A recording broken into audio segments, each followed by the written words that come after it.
TAM, SAM, SOM for AI products, Valuation-Safe wording explained. Welcome! In this micro lesson, we'll demystify TAM, SAM, SOM, so your market sizing actually supports your valuation and strategy. Think of them as three lenses. TAM frames the full opportunity, SAM narrows to the portion you can realistically serve, and SOM is what you can capture soon. Use clear, defensible definitions grounded in how customers buy, not wishful thinking. Align every number to your product reality, features, channels, pricing, and compliance. And skip the hype that won't survive due diligence. Investors test assumptions, sources, and logic. By the end, you'll express market size credibly and persuasively.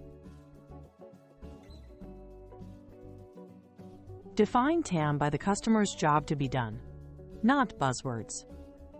For example, automated invoice reconciliation for mid-market finance teams, not AI fintech. Cross-check with both top-down, industry reports filtered by your inclusion rules, and bottom-up, number of buyers times frequency times price.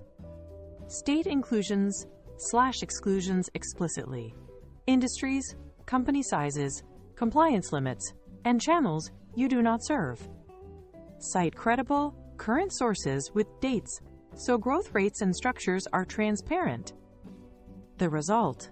A TAM that reflects real demand for the job your product solves, not a vague umbrella of unrelated spend.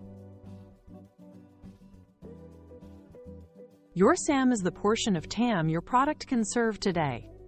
Narrow by segment, geography, and compliance. Example, U.S. healthcare providers with 200-2,000 employees, HIPAA compliant workflows. Match SAM to your current buyer and use case, not future roadmaps. Quantify pricing and adoption assumptions, average contract value, attach rates, and expected seat or usage penetration. Explain why segments are excluded, missing features, unsupported languages, regulatory hurdles, or channel gaps. A tight SAM shows focus, reveals near-term revenue potential, and prevents inflated claims that erode credibility. Your SOM is what you can realistically capture in 12 to 36 months. Tie it to channel capacity, sales heads, partner reach, sales cycles, and ramp times. Grounded in evidence, pilots, pipeline stages, win rates, and conversion metrics across the funnel. Show constraints, headcount, onboarding bandwidth, budget, and any regulatory timelines. Example, with 6 AEs at full productivity, 20 qualified ops per AE per quarter, and 18% close rate, we reach X bookings. SOM should read like an operational plan, not a wish. Make the math and the bottlenecks visible. For AI products, be explicit about revenue model. Usage-based tokens, API calls, minutes versus seats. Model inference costs, and target gross margin under realistic latency and quality constraints. Account for model drift and retraining costs. Data labeling, evaluation, and redeployments affect margins and uptime. Note data or network effects only when proven with metrics like lower acquisition cost, higher retention, or accuracy improving with volume. These details prevent rosy unit economics and show you understand the operational realities of AI at scale. Use ranges and drivers, not single-point claims.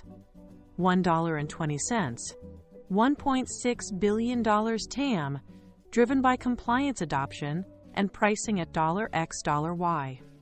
Separate facts, assumptions, and projections so reviewers can test each layer. Attribute numbers clearly. Per source, year, for market sizes and growth rates. Flag uncertainties, like regulation or vendor consolidation, and state how you'll test them. Pilots, A/B pricing, or new channel experiments. This language invites constructive diligence, and signals that you manage risk with discipline, not optimism.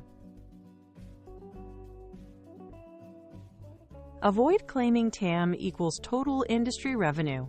Most of that spend isn't your job to be done.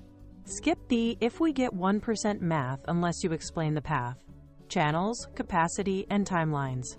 Don't stack overlapping markets, e.g., counting both RPA and AP automation for the same workflow. Watch for unverified benchmarks or outdated data that contradict current pricing, adoption, or tech capabilities.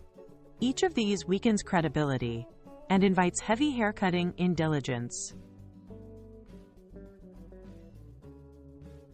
Close with a one-page showing a TAM/SAM/SOM table, clear definitions, and the logic behind each number.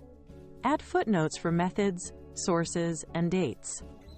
Provide sensitivity ranges, low/base/high, and the levers that move them: price, adoption, sales capacity, or regulation.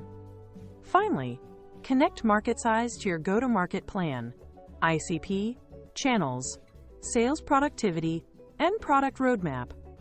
This cohesion turns market sizing into a persuasive narrative investors can trust and your team can execute.